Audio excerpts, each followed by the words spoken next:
컨테이너를 실은 트레일러가 주차를 하기 위해 후진을 합니다. 그러다 옆에서 작업하던 협력업체 직원 33살 유모 씨를 보지 못하고 그대로 들이받습니다.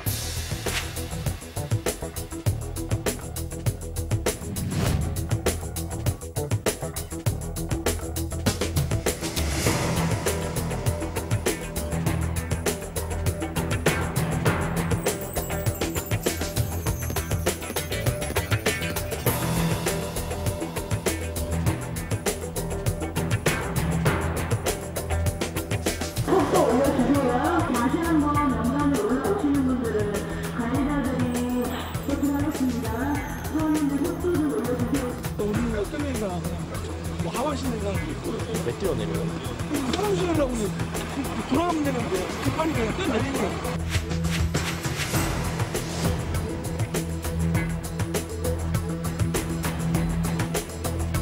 또 많이 계속 운동 생각해봐. 또 3일하고도 쓰고 3, 4일 하면.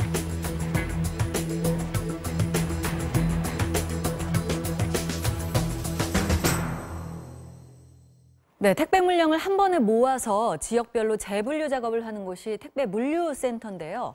8월부터 지금까지 몇 차례 택배 노동자가 여기서 숨졌습니다. 금요일의 오아시스, 오늘은 이 작업 현장이 어떻게 사망사고까지 나는지 그 실태를 살펴보고 택배 산업의 구조적인 문제점도 짚어보겠습니다. 함께 얘기 나눠주실 두 분 소개합니다. 전국 택배연대 노동조합 김진일 정책국장, 그리고 물류센터에 아르바이트생으로 취업해서 생생한 현장 취재를 다녀온 MBC 인권사회팀 윤수한 기자 나오셨습니다. 어서 오세요. 네, 안녕하세요. 네, 윤수한 기자, 지난번에 취업해가지고 취재했다는 그 작업장이 이번에 사고 난 데는 아닌 거죠? 네, 그렇습니다. 제가 취재를 갔던 곳은 충북 옥천이랑 그 경기 의정부 그리고 네네. 이천 이렇게 세 터미널이었고요. 네. 이번 대전 물류센터 같은 경우는 제가 취재했던 곳은 아니지만 취재하면서 이제 노동자들한테 그곳도 노동 환경이 너무 안 좋고 강도가 세다 이런 얘기를 많이 듣긴 했습니다. 네, 직접 이 택배 아르바이트 현장을 다녀온 뒤에 이 사고 사실을 접한 거잖아요. 어떻던가요? 예, 아무래도 그 사고 소식을 뉴스로 보고 나서 굉장히 놀라기도 했고 마음이 많이 안 좋았는데요. 네. 이제 8월에 두 분이 숨지고 변화가 진짜 필요하다고 느껴서 실제 찾아가 보고 리포트도 했던 건데 네. 또다시 사고가 반복됐다고 하니까 매우 안타까웠고 네. 또 이 기사를 쓰고 주목을 받았던 기자로서 결국 또 사람이 숨지는 사고를 방치했구나라는 뭔가 책임감을 느끼기도 했습니다. 네네. 처음 영상에 나왔던 이 사고가 난 CJ 대한통운 물류센터는 지난 8월에도 아르바이트생이 감전 사고, 그래서 감전 사망 사고가 났던 그런 곳인데요. 지금 이 두 사고의 경위 좀 파악이 됐습니까? 예, 현재 이번에 사망하신 분은 그 택배 물품을 싣고 있던 하청업체 노동자가 자신을 향해 다가오는 트레일러를 피하지 못했고 결국 네네. 트레일러 사이에 끼게 되어 병원에서 치료를 받던 중 숨졌습니다. 네. 그러니까 사고가 발생한 허브물류센터는 밤부터 다음날 새벽까지 야간에 작업이 이루어지고 네. 대형 차량이 주로 다니다 보니까 사고가 나지 않게 안내를 해줘야 되는 안전 요원이 충분히 배치되어야 되는데 네. 그렇지 않다 보니 이런 안타까운 사고가 일어난 겁니다. 네. 구조적으로 그럴 수밖에, 이제 사고가 터질 게 터졌다 뭐 이런 상황까지 있는 것 같더라고요. 네. 봤더니 극한의 아르바이트라고 불리지 않습니까? 이 뭔가 택배, 예. 물류 이 부분에 있어서. 윤 기자가 실제 경험했을 때 정말 뭐 생명의 위협까지 느끼셨는지 어떻던가요? 글쎄요, 그 생명의 위협을 느낀다고 말하면 어느 정도인지는 모르겠지만 네. 정말 근무 환경이 안 좋고 노동 강도가 세긴 했습니다. 일단 뭐 1시간 쉬는 시간 빼고 12시간 넘는 시간에 대부분이 일을 하고요. 그 일하는 도중에 이제 레일 속도가 워낙 빨라서 숨 쉴 틈 없이 관리자들 눈치를 보면서 일을 해야 되고 이게 아무래도 무거운 물건을 날리는 거다 보니까 계속 그 일을 반복적으로 하다 보면 집중력도 떨어지고 또 팔이 떨리고 이런 문제가 발생하는데 네. 그러다 보니까 안전사고가 나기 쉽죠. 네. 이 뭔가 노동 시간도 길고 작업 현장의 그 상황도 이렇게 열악하다 보니까 노동자로서 기본적인 권리나 보호를 받지 못한다는 생각이 저 취재 결과를 보면은 들던데요. 보니까 근로계약서 작성도 좀 허술하고 또 안전교육도 하는 둥 마는 둥 엉망이고요. 또 화장실 다녀올 시간도 그렇게 넉넉하지 않을 정도로 휴식 시간도 보장이 안 된다는데 이렇게 사람을 기계처럼 돌리면서 이 필수적인 요소까지 개인이 다 알아서 해야 되는 이런 상황. 관리 감독이 이렇게 허술해도 되는 건가요? 어떤 부분에 있어서 지금 싸우고 계십니까? 그러니까 지금 3달 사이에 그 CJ대한통운 화물물류센터에서 벌써 3명의 노동자가 사망을 했는데요. 이것 자체가 CJ대한통운이 얼마나 노동자 건강이라든지 안전 문제에 관심이 없는지를 잘 보여주고 있다고 생각하고요. 네. 이것은 지금의 그 다단계 하도급 문제, 그러니까 자기들 직원이 아니라는 핑계를 대면서 네. 이런 대한 책임을 허술하게 진행하는 것이 가장 큰 문제라고 생각을 합니다. 그렇군요. 윤 기자는 어떻게 생각하십니까? 이 부분에 대해서? 관리 얘기를 하셨는데 제가 그냥 느꼈을 때는 관리자들이 우선 뭐 노동자들의 안전이나 이런 것들을 크게 신경 쓴다고 느끼진 않았고요. 네네. 그것보다 신경 쓰는 건 이 많은 물량을 어떻게 시간 안에 빠르게 이렇게 해결할 수 있을까 그 부분에 집중하는 느낌이었고 또 아무래도 이게 다 대부분의 이제 상하차 노동자분들은 일용직이다 보니까 네. 노조나 이런 게 없거든요. 네네. 그러다 보니까 그분들이 이렇게 단결해서 집단적으로 목소리를 낼 수 있는 부분도 없고 그 노동자분들의 안전 문제를 이제 책임질 부분이 지금 없는 상태죠. 네, 그런 것 같습니다. 여기 빨리빨리 알아서 이게 이 물류센터 돌아가는 시스템인 건가요? 허술한 관리 감독 속에서 노동자들은 극한 노동으로 내몰릴 수밖에 없겠죠. 어느 정도인지 윤수환 기자의 리포트 직접 보고 얘기 이어가겠습니다. 본인이 아실 겁니다. 속도 올려주세요. 다시 한번 명단에 올라오시는 분들은 관리자들이 조치하겠습니다. 서울랜드 속도 좀 올려주세요. 작업 속도 느리면 뭔가 조치를 하겠다는 경고인데 이런 방송을 들으면 압박감이 상당합니다. 빨리빨리만 강조하다 보니 심각한 사고도 비일비재하다고 했습니다. 레일이 껴갖고 손가락에 여기 떨어졌잖아요. 불러다가 레일 밑에 손이 들어가고. 네. 잠깐 이 화면으로 보고 듣는 것만으로도 좀 조마조마한데요. 작업자 안전은 뒷전이고 오히려 빨리빨리 일하라는 그 독촉만 있는 것 같습니다. 이렇게까지 속도에 내몰려야 되는 구조적인 원인이 있을 텐데요. 뭐라고 보십니까? 그러니까 택배 회사들이 주로는 이제 CJ대한통운이 이익을 내야 되는데 네. 단가가 낮아지다 보니까 배송을 많이 해야 되는 네. 그런 구조적인 문제가 있는 거죠. 그리고 네. 실제 기사들도 수익을 많이 냈다 보니까 그 배송 속도에 쫓기고 그러다 네. 보니까 교통사고도 많아질 수밖에 없고 또 그 빠르게 배송하다 보니까 물품, 공예 물품 분실도 이어지는데 이것이 네. 모두 온전히 자기 책임으로 갈 수밖에 없는 구조죠. 네. 이것을 감수하고라도 그 주어진 물량을 소화하기 위해서 빨리빨리 할 수밖에 없는 구조입니다. 네, 그렇군요. 이게 택배업체끼리 빠른 배송을 내세우면서 경쟁은 점점 더 치열해지고 조금이라도 빨리 막 이렇게 하고 있잖아요. 이 속도를 따라가기에는 택배 물량이 비약적으로 늘고 있습니다. 봤더니 98년에는 6천만 개 정도였던 국내 택배 물량이 해마다 늘어서 지난해에는 23억 개 수준이라고 기사에 나왔더라고요. 근데 물량은 이렇게 23억 개가 넘는데 단가는 최저 이렇게 나오더라고요. 네, 맞습니다. 일단 문제가 인력이 부족한 건 아닌가 하는 생각도 듭니다. 네. 네, 인력을 자꾸 줄이고 있다고요? 예, 그 당장 이번 사고가 일어난 현장만 봐도 네. 안전요원이 충분히 배치됐으면은 이 사고를 미연에 방지할 수 있는 상황인 거죠. 네네. 윤수환 기자가 작업했던 서브터미널 같은 경우도 그 일했던 상하차 노동자들 같은 경우도 지금 그 인원을 줄이고 있거든요. 네. 그러다 보면 분리작업 시간이 길어질 수밖에 없고, 근데 분리작업 시간이 길어져도 택배 기사들 같은 경우는 네. 그 배송권당 수수료를 받는 특수고용 노동자 처지다 보니까 분류작업 시간이 길어져도 회사로서는 거기에 대한 수익을 지불할 필요가 없으니까 네네. 그냥 방치하는 거죠. 네, 지금 말씀해 주신 게 여러 가지 포인트가 있는 것 같은데요. 일단 아까 단가가 낮아지다 보니까 경쟁이 더 치열해지고 힘들어진다 이 이야기를 해주셨어요. 네. 이 단가 문제에 있어서는 이 운임 단가 낮추는 원인이 이 대다수의 택배를 차지하는 게 B2P 운임, 그러니까 기업 택배 운임이 지나치게 낮기 때문이다 이렇게 나온 분석을 봤는데요. 맞습니까? 예, 그 물가는 계속 오르는 반면에 좀 아까 얘기하신 것처럼 택배 운임은 계속 하락하고 있는데 네네. 사실 이렇게 된 데는 CJ 대한통운의 저단가 정책이 가장 큰 문제입니다. 정책으로 아예 저단가 정책을 그렇죠. 하고 CJ 있나요? 대한통운이 시장 장악을 위해서 단가 후려치기를 통해서 거래업체 물량을 확보하고 있고, 네네. 근데 CJ 대한통운이 택배 시장 50%에 육박하다 보는데 이렇게 단가를 낮추니까 나머지 업체들은 울며 겨자 먹기로 따라갈 수밖에 없고, 네. 당연히 택배 운임도 낮아질 수밖에 없는데 그만큼 택배 기사들이 받는 배송건당 수수료도 낮아지고 있습니다. 네네네. 그러니까 결국 낮은 운임으로 인한 피해는 고스란히 택배 기사들에게 전가될 수밖에 없고, 그러다 보니까 많은 물량을 소화해야 되고, 좀 아까 말씀드린 것처럼 속도에 내몰리는 그런 구조적인 문제가 있다고 얘기를 드릴 수 있습니다. 그렇군요. 이 하도급 문제도 제시해 주셨고요. 택배 운임 단가, 배송 건당 수수료도 낮다 이 이야기를 해 주셨어요.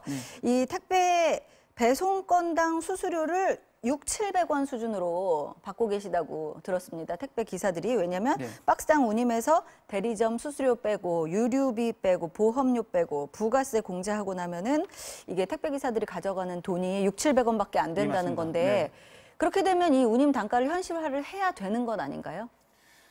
예, 운임 단가를 현실화해야 되는 문제가 있는데 이제 사실 이제 이 부분이 네. 업체들끼리 논의해서 하는 부분이 이제 공정거래위원회에서 담합이라 그래서 좀 올리기 어려운 부분도 있는 건데 네네. 근본적으로는 우리 택배 회사가 이것에 대해서 운임을 높이고 그만큼 기사들에게도 그 수수료를 보장하고 네. 그러면서 이제 배송 서비스를 어떻게 높일 것인가에 대한 근본적인 고민이 있어야 된다고 생각하고 네. 또 하나 문제는 작년에 국토교통부가 택배 서비스 발전 방안을 통해서 사실 지금 고객들이 2,500원씩 보통 부과하는데 그것이 택배 업체가 가져가는 비용은 한 1,700원, 1,800원 정도 되거든요. 네네. 나머지 한 700~800원 정도는 그 인터넷 업체들이 가요. 저희들은 소위 백마진이라고 얘기하는데 네네. 이것을 현실화시키기 위해서 이것을 없애기 위해서 국토교통부가 안을 마련했는데 네. 지금 이러저러한 어려움, 저항으로 어려움을 겪고 있어서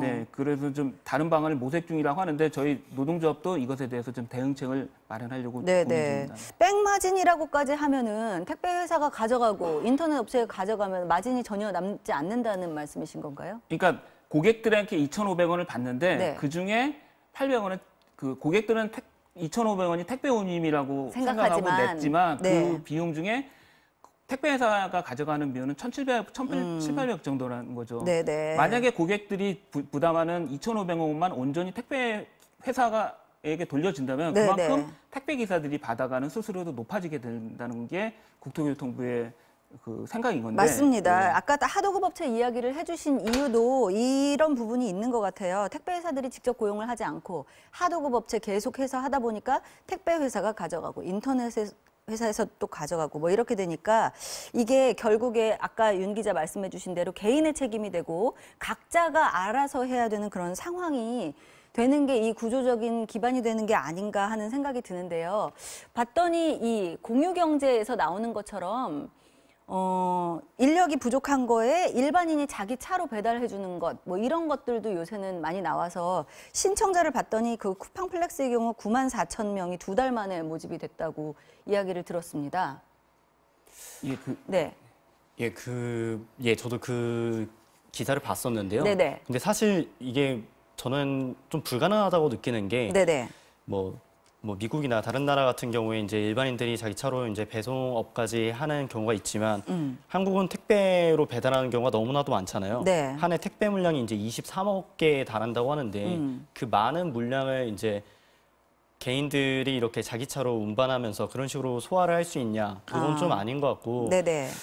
예, 그리고 아까 뭐 인력 문제 그 전에 얘기하셨지만 그 부분 관련해서 또 한 말씀 드리고 싶은 게 지금 많이 얘기 나오는 게 자동화 서비스 얘기가 나오고 있거든요. 네. 그러니까 택배 회사에서 이제 인력을 감축하는 또 명분 중에 하나가 기계가 도입됐고 자동화가 됐기 때문에 필요 인력이 줄었다 이런 네. 얘기를 하는 건데 네. 실제 노동자들은 그리고 노동 환경에서 느끼기에는 그렇지가 않습니다. 왜냐하면 네. 기계가 할 수 있는 일은 택배 이제 바코드를 스캔하고 물건을 분류하는 일인데 실제 이번 물류센터에서 돌아가신 분도 그렇고 그분들이 하는 일은 이제 상자들을 상하차하는 일이거든요. 이건 사람이 해야 되는 일인데 기계가 도입됐기 때문에 사람을 줄여도 된다라고 해서 네. 전체 인력을 줄이니까 사고가 생기는 거죠. 뭐 네. 기억하실지 모르겠지만 지난 8월에도 이제 충북 옥천에서 상하차 일을 하시다가 한 분이 돌아가셨는데 네. 그분도 원래 2명이 일하는 곳에 혼자 일하시다가 사고를 당하셨거든요. 네, 네. 네, 알겠습니다. 이 CJ 대한통운 물류센터에서 2번이나 이 사망 사고가 발생했는데 원청에서는 그러면 어떻게 책임을 지겠다고 얘기를 하고 있나요? 사실 뭐 어떠한 입장 표명도 하지 않고 있습니다. 네네. 그래서 회사가 이 책임을 지지 않아도 되는 구조가 계속해서 이런 사망 사건이 발생하는 가장 큰 문제라고 생각하는데요. 그 CJ 대한통운이 아무 책임도 지지 않고 하청업체에 떠넘기는 상황에서 네.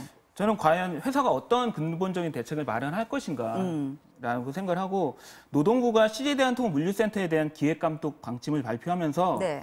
본사의 사망사고 재발 방지를 위해 재발 방지 계획을 수립토록 명령한다고 했는데 사실 제대로 된 계획이 나올지 의문입니다. 그러니까요. 그래서 저희는 CJ 대한통운이 다단계 하청으로 광범위하게 위험을 외조하는 지금의 구조를 개선하지 않는다면 사고는 계속 이어질 것이라고 생각합니다. 고용노동부는 오는 8일부터 이 CJ 대한통운 전국 물류터미널에 대해서 안전 점검을 위한 기획 근로 감독을 하겠다 이렇게 밝혔는데요. 사망사고 발생한 뒤에 좀 뒤늦은 게 아닌가 소 잃고 외양간 고치는 격이 되지 않을까 하는 생각도 드는데요.